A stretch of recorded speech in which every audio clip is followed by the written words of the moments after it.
Primo trimestre 2019 l'economia veneta dà segnali di rallentamento. Rallenta perché ciò che produce, quando esce dai cancelli delle aziende, non corre e il rischio è l'isolamento. Se la nostra regione non viene infrastrutturata in strade, in ferrovie all'avanguardia, in strutture immateriali, banda larga e quant'altro, ovviamente è una competizione ad armi impari e si perdono posizioni. Nonostante questo gli imprenditori veneti continuano ad esportare ma hanno ridotto di molto gli investimenti, come nel Vicentino. Brutto segno per il presidente della Camera di Commercio Berica, vuol dire che non si sentono sicuri e piuttosto investono all'estero.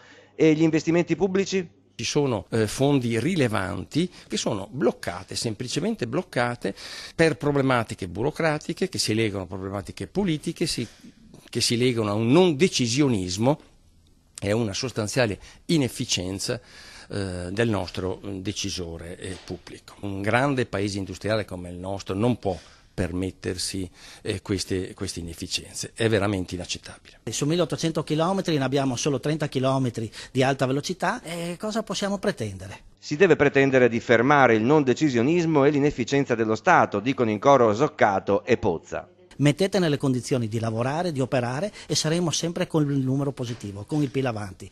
Fa bene al Veneto ma fa bene all'Italia. E l'Italia, il Veneto e Vicenza pensano che l'Unione Europea sia imprescindibile per il commercio. Un dato convincente: la Germania è il primo cliente estero per l'economia berica, il terzo è la Francia.